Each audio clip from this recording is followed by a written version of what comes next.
Well, that's why I think that it's a respect thing. That if the behavior is the same from the poor guy and the Mm-hmm. rich guy, right? Mm-hmm. The behavior is the same, the character is the same, Mm-hmm. but she chooses to leave the guy that doesn't make as much, but Mm-hmm. she stays with the same character or guy that Mm-hmm. makes more. The thing is the perspective of that woman is like, yo, I have no reason to respect you because you're not at my level. That's the reason why when Shan sits there and says that when the education level is equal, she's Mm-hmm. like, I can work with this because at least at bare minimum, I'm at the same level, right? I can respect you because you're similar to me. But when the roles is reversed, when men make money and women don't make no money, But the HC, men do in you the think that middle, makes sense? you said what? Do you think that that's logical to think like that and and move on that particular perspective? Do you think it's Which one? logical for women to do that? Which one? Well, the perspective that you're giving right now, as far as about if the man isn't equal to them, particularly financially, right? Because we always talk about what we always want to compare other races to black men as it pertains to money. But you know what I see when I look at other races of women when they make more money than their partners, they man still the man. He's not a real man because she make more money than him. She a doctor and he a school teacher. She ain't verbally abusive, emotionally abusive, psychologically abusive. She's not putting him down. She's not mistreating him because she makes more money than him. She just makes more money than him because she does what she wants to do. And he does what he wants to do. I think that the point is it's more than just the money. It's not always about the money. Yeah, I but when think you so. remove it, it becomes So about the money. so no Facts. no no no no no no no no no no no. So for example, I had this one guy who I met, right? I'm gonna kick his ass. So whatever. And I've told this story before.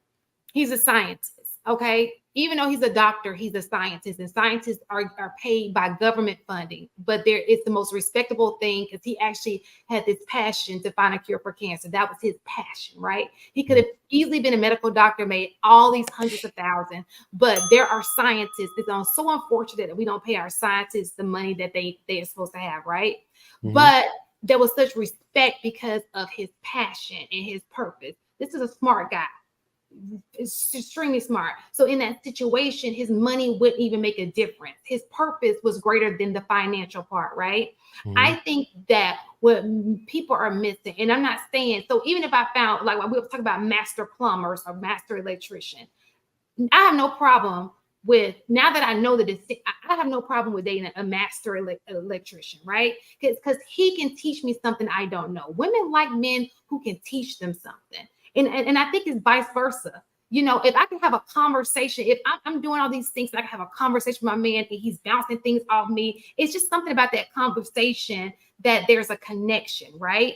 So if Mhm. I'm with somebody, and I'm not saying this is always the situation, but if you're with somebody and you guys have nothing in common, you come home, even when it's a man who makes all this money and a woman who doesn't, and you feel like you're talking to a doorknob, or this woman is just not giving, you're gonna find yourself gravitating towards a woman outside of your marriage who can give you that intellectual stimulation.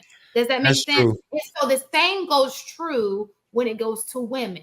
It's something about intellectual stimulation that keeps, you want to have a conversation. I want to be able to, come to you with ideas. You come to me with ideas. We bounce off each other. And I think that that's the part people are missing, the compatibility of it all. You know, that's really what's missing. Because I could take a guy who didn't go to a university, but he's so smart, he's well versed, he knows all this stuff, and he's just fine because he's intellectually, he got it some other way. He's like, you can pick his brain, you can talk to him, y'all can have real dialogue. You feel me? And some people don't bother, and what you're failing to understand, podcast, because you seem to be a person who likes to read. There, a lot of people don't like to read like you. A lot of people don't, and y'all know it. I don't like doing it. I just have to. Shit. Like you guys are exceptional pieces up here. We're not talking about, there are like you'll be amazed at, sometimes I do believe, and this is the problem, it goes back to what HD is saying. I think that the problem is some women do get married just to be married. Facts. Now we in the conversation. Welcome to the And conversation. what ends up happening is they it's like a bucket list. Yep. I can't get the guy I want, so I'm gonna get the guy who is available to me because Absolutely. it crosses out that bucket list thing, and then you end up getting married to him. You thinking that you're gonna be, and it Yep. just doesn't happen. Y'all are just not anything alike. Y'all have nothing in common. I don't know why you got married in the first place. It just is a whole miss, right? You just said it. Um, and so that's why it's so important that people. Oh my god, I, it's just I got a a I got a Lord. quick question for the gentleman, and I actually agree with you, Shan, that if you can tickle a woman's mind, then I think the rest kind of falls in place. But I also let's say I'm not going to even dispute nor argue Beans and HD's point that women, their hypergamous nature, they'll leave. Now, what I also believe is that men by nature, we do want to protect, provide, and we want a woman that we can protect and provide for. So with all of that being said, and I'm not disputing your arguments, what are the solutions that you have to offer up for men? Oh, my first solution is you need to understand what's your purpose of marriage. And you need to have a person that understands and agrees with that purpose and plan for marriage.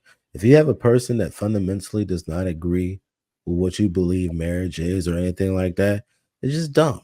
Like even if y'all both That's the devil. intellectual, yeah, if even if y'all both intellectual, y'all both got education, y'all both got money, if she want kids and you don't, you're gonna find a very real situation.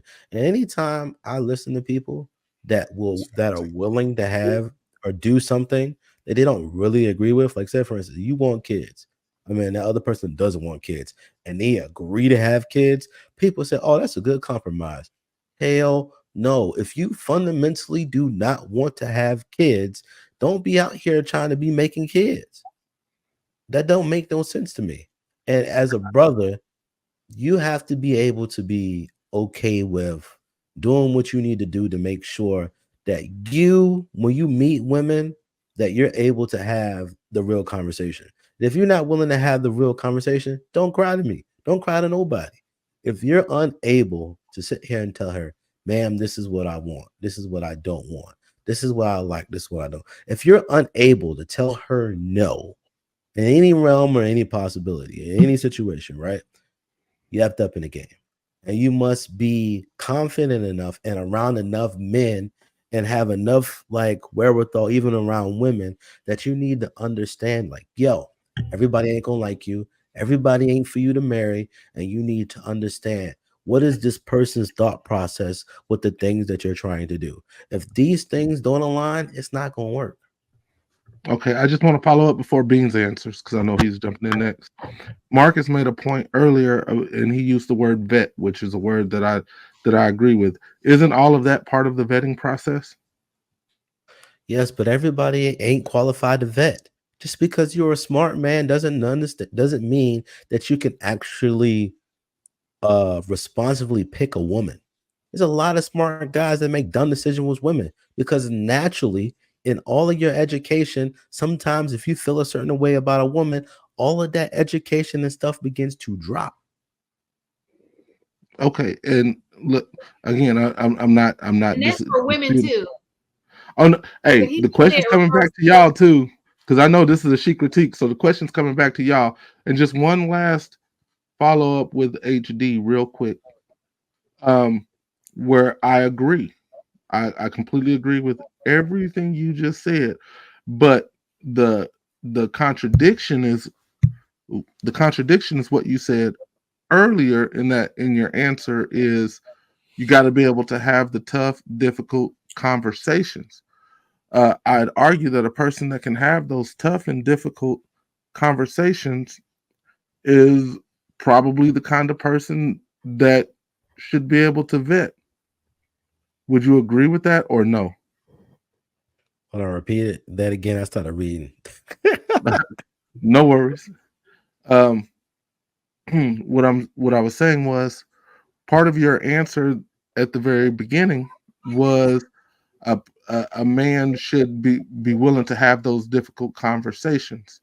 A man that's willing to have those difficult conversations, would you agree or not agree that that person is likely a person that would be able to vet a female?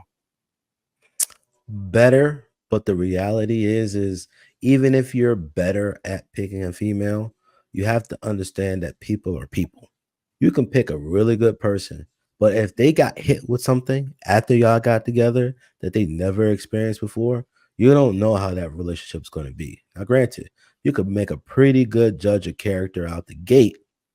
Like more times than not, any woman that I've ever dated or thought about dating or have dated or anything like that, I have a pretty good judge of who they are overall, right?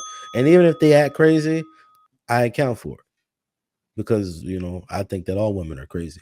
But Absolutely. even so, I still understand, like, yo, listen, the baseline of this person, I understand them to such a degree that I'm willing to be like, hey, even though I think she's crazy, this is something that I'm willing to deal with because I understand who she is fundamentally. If you Mhm. don't understand who a person is fundamentally, it don't matter, what I'm saying, what they say and what they doing.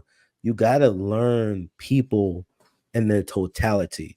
Not the just the good things about this person, but also the bad things about this person. Most of the time people think vetting is just like, oh yeah, I'm gonna get all I'm gonna make sure I got everything ironed out, this, that, and the third.